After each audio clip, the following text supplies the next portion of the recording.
Wakil Sekjen DPP Partai Golkar sekaligus calon legislatif DPR daerah pemilihan Sumatera Utara 1, Leona Baban melaporkan kecurangan pemilu ke Badan Pengawas Pusat dan Dewan Kehormatan Penyelenggara Pemilu. Leo menuntut KPU Pusat melakukan penghitungan ulang rekapitulasi suara di tingkat KPU Provinsi karena diduga terjadi kecurangan, di antaranya kertas C1 yang tidak berhologram serta C6 yang diperjualbelikan kepada pemilih. Berikutnya nanti kami akan lengkapi kalau memang bawa. Wakil Sekretaris Jenderal Partai Golkar sekaligus calon legislatif DPR daerah pemilihan Sumatera 1, Leona Baban, melaporkan dugaan pelanggaran kecurangan rekapitulasi suara di Gedung Bawaslu Jakarta. Berdasarkan penghitungan rekapitulasi form C1, pihaknya memperoleh suara sebanyak 61.390. Namun, hasil perolehan suara yang diumumkan Komisi Pemilihan Umum Daerah Sumatera Utara hanya memperoleh sebanyak 36.585 suara. Adanya kecurangan tersebut mengakibatkan pihaknya harus kehilangan suara sebanyak 24.805 suara pada pemilihan legislatif di wilayah Kota Medan. Leo meminta Bawaslu untuk segera bertindak atas kasus tersebut. Ia juga berharap KPU Pusat mencermati dengan mengambil alih penghitungan suara hasil pileg di daerah pemilihan Sumatera Utara 1. Kami tidak percaya hasil perhitungan di Sumatera Utara, KPU Sumatera Utara. Kami minta KPU Pusat untuk mengambil alih KPU perhitungan semuanya di Sumatera Utara 1. Karena ini sudah lari semuanya, karena jelas buktinya akurat sekali. Leo menyayangkan penyelenggaraan pemilu yang menelan biaya sebesar 14 triliun rupiah dipermainkan oleh pihak yang tidak bertanggung jawab. Ia berharap pemilu 2019 mendatang menggunakan sistem fingerprint untuk memangkas alur proses rekapitulasi suara mulai dari TPS sampai ke KPU Pusat. Saudara, kini kita akan ikuti dialog mengenai kecurangan rekapitulasi suara pemilihan legislatif. Ya, sudah hadir di studio 6 TVRI. Narasumber kami Leona Baban yang akan membahas topik tersebut, dan dialog pagi ini akan dipandu oleh Imam Priyono.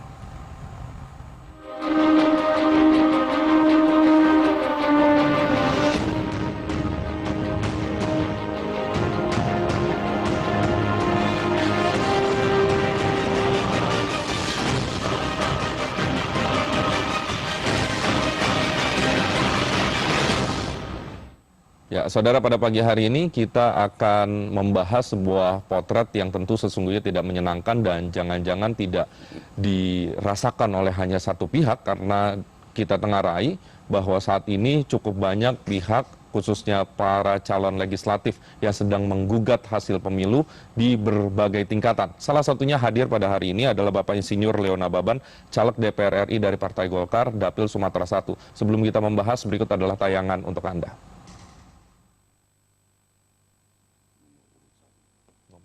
Proses rekapitulasi suara pemilu legislatif yang panjang, dari tingkat TPS hingga nasional, rawan kecurangan dan penggelembungan suara. Pengamat pemilu yang juga mantan komisioner KPU, Igusti Putu Arta, beberapa waktu lalu mengatakan, potensi kecurangan dalam proses rekapitulasi masih sama besar dengan pemilu sebelumnya. Kasus kecurangan yang banyak terjadi diantaranya pencurian surat suara antar calon legislatif.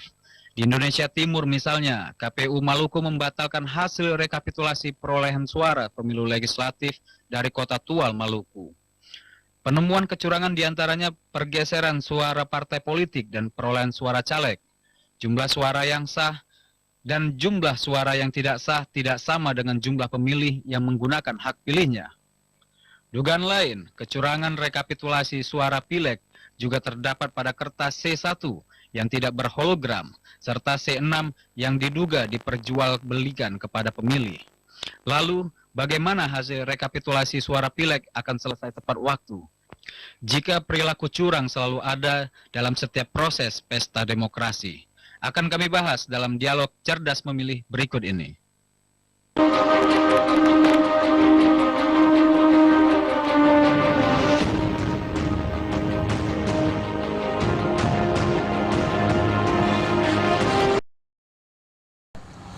Pada saat sebelum pemilu, quick count mengatakan Leona Baban itu tertinggi.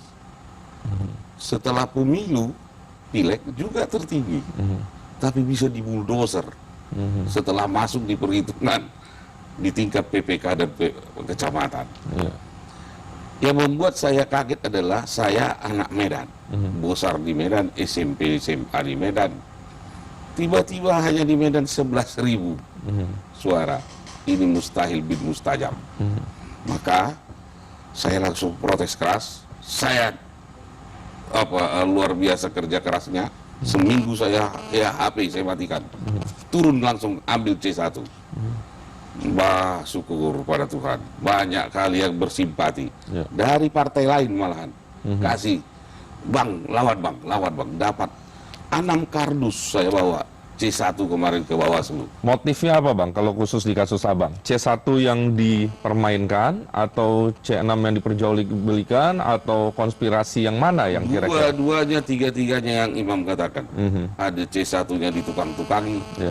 Hologram yang Anda katakan tadi, itu hologram itu bukan di seperti yang di konsepnya apa itu, konsepnya KPU itu. Memang ini sudah dipermainkan. Saya bawa 2 pembanding. Satu dari KPU yang di IT, yang diambil di apa?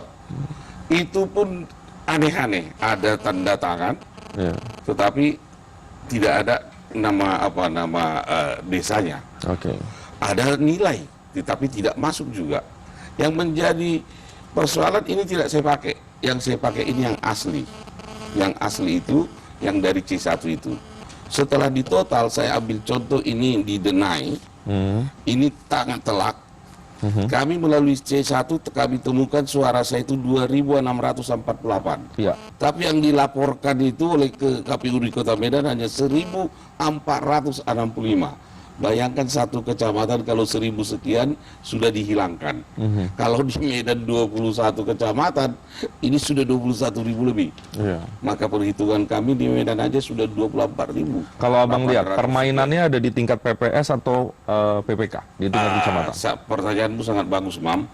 Jadi sewaktu 1 tahun lalu, sewaktu ini undang-undang dibuat, saya di ruangan ini juga sudah mengatakan, mewanti-wanti bahwasanya ini tidak usah berjenjang, yaitu dari TPS ke kelurahan ke kecamatan. Namanya rekapitulasi, tapi sebenarnya manipulasi. Karena apa? Kenapa tidak dipercepat TPS langsung KPU? KPU langsung hitung, selesai. Tapi begitu ini namanya diolah di tingkat kelurahan, diolah lagi di kecamatan, jadi seolah-olah jadi kabur barang itu. Jadi kabur. Jadi yang tak layak jadi layak, yang layak jadi tidak layak. Nah, ini yang membuat saya sebagai alumni Lemhanas, di Lemhanas saya diajari moto kami di lambang itu, Tadhana Dharma Magraw. Artinya tiada kebenaran yang mendua. Kebenaran itu hanya satu. Dengan dasar itu, saya tidak mau mengecewakan pemilih saya di Sumatera Utara 1. Maka saya maju. Saya kumpulkan pelan-pelan dan banyak yang bersyukur saya ada dari orang KPU langsung. Ini salah satu yang dikumpulkan pada pagi hari ini Abang bawa. Apa ini isinya Bang? Semua ini C1. Salinan C1 bisa dilihat begitu ya? Bisa dilihat, Anda boleh buktikan saya C1 semua ini. Dan ini saya dapat semuanya lengkap.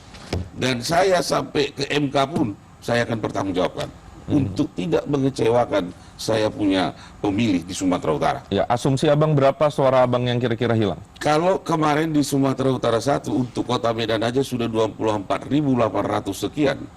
Maka kalau 3 kabupaten kota lain, Deli Serdang, Medan Tebing Tinggi, segitu lagi hampir 40.000. Jadi kalau diumumkan saya hanya 36.000, maka suara saya itu antara average 76 sampai 80.000. Jadi ini yang harus kita kejar.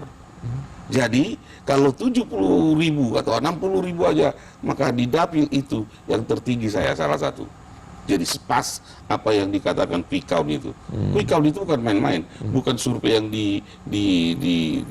dibayar, bukan itu. Itu quick count resmi. Dan ini yang paling luar biasa di bulldozer. Dan siapapun boleh Anda tanya di Sumatera Utara 1, Leona Baban, pasti dikerjai. Nah, untuk itu kemarin saya langsung ke Bawaslu, terima kasih diterima langsung oleh Bapak Daniel Juhro dan juga Ketua DKPP Profesor Jimli Asidiki dan Bapak Saud Sirait. Kami berdialog, kami kasih tunjuk, gedeng-gedeng semua. Dan saya bersyukur, saya mudah-mudahan Saudara Husni Malik mendengar ini. Saya sudah SMS minta waktu menyerahkan ini ke KPU Pusat besok. Berkenanlah 5-10 menit menerima, biar bisa kita bandingkan mana C1-nya yang abal-abal, mana C1 yang hologram yang dipermainkan, dan ini akan terbuka. Dan untuk itu saya minta kepada Bawaslu kemarin agar KPU Pusat mengambil alih dan meneliti ulang proses rekapitulasi suara. Untuk diambil alih. Dan saya tidak cukup sampai di situ, supaya dipidanakan, karena ini sudah extraordinary crime. Sudah tingkat kriminal tingkat paling tinggi nih. Bang, saya ingin kuliti satu persatu. Ya. Abang sudah laporkan ke Bawaslu. Apa yang akan dilakukan Bawaslu dalam beberapa hari ke depan? Sebenarnya bukan jawaban saya, karena itu jawaban Bawaslu. Tetapi saya berharap Bawaslu segera bertindak. Saya berharap turun ke Sumatera Utara. Ambil beberapa contoh aja. Sangat gampang.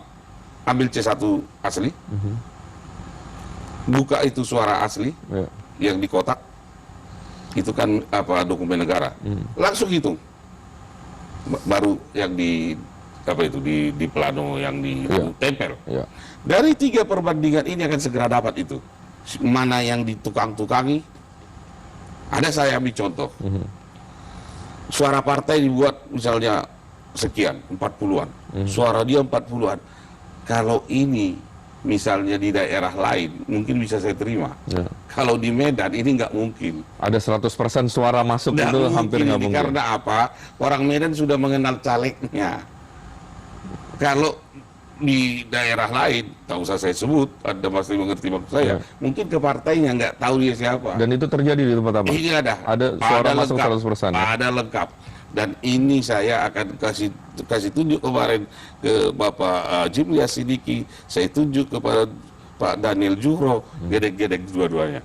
Ini di Medan, tapi bukan Medan. Ini Medan bukan itu kita. Bang, saya ingin tahu juga. Ini kan kasus ada di beberapa daerah dan di beberapa caleg. Sesungguhnya banyak pihak juga berharap Bawaslu menempel ketat proses-proses peralihan suara dari titik satu ke titik lain, ujungnya di kabupaten, kemudian akhirnya di-scan dan dikirim ke KPU Pusat. Yang Abang lihat atau saksi-saksi dari tim Abang, apakah itu terjadi? Saya jawab langsung, Imam. Itu teori. Itu teori. Teori berbeda dengan kenyataannya. Kalau saya melihat ini dari awal, di ruangan ini saya sudah mengatakan, ini suara terbanyak ini membuat manusia serigala bagi manusia lainnya. Suara terbanyak ini asal muasalnya. Tadi Pak Putu mengatakan suara terbanyak ini juga membuat suatu masalah. Kalau suara terbanyak saya paling setuju. Tetapi harus siap perangkat kita mengawasinya. Karena ini soal moral. Antara yang di desa dan di kecamatan juga berkeluarga. Saling tahu. Dan ini juga yang dulu di pilkada, itu juga yang 5 tahun lalu. Jadi mereka ini udah saling tahu bagaimana memainkan peranan ini. Dan yang paling ngerinya di negara kita ini memang saya yang di calon. Tetapi saya mau ikut melihat pleno pun tidak bisa masuk. Harus diwakilkan oleh yang apa? Loh, kok kita yang pemain nggak bisa masuk? Harus diwakilkan oleh saksi partai. Sedangkan orang partai belum tentu ke kita. Belum tentu pengurus apa itu ke kita. Nah, di sini saya rasa saya katakan tadi, boleh saja suara terbanyak, tapi perangkat-perangkat sampai ke bawah itu seharusnya sudah dengan jujur, atau katakanlah dengan sistem yang benar. Ini Anda buka sekarang KPU yang di IT, itu yang masuk lucu-lucu, ada tanda tangan di situ, tidak pakai nama. Sedangkan di situ berikan nama jelas. Saya bawa langsung kemarin pengumuman yang asli dari KPU. Ini Pak, dilihat tidak ada nama. Ada tanda tangan semua, tapi tidak ada nama. Sedangkan ini sudah nggak bertanggung jawab. Jadi akumulasi dari teknis yang diabaikan, kemudian tidak diawasi dengan benar, akhirnya Inilah menjadi akibatnya, permainan yang sulit sulit untuk dibongkar. Dan saya rasa membongkarnya ini sangat sulit, hanya satu. Di C1, baru di suara itu dibuka. Baru kemudian perbandingkan.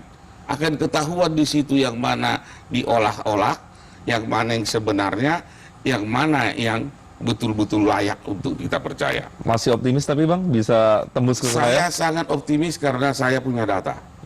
Tetapi saya lebih optimis lagi kalau kawan-kawan yang semoga Tuhan mengampuninya.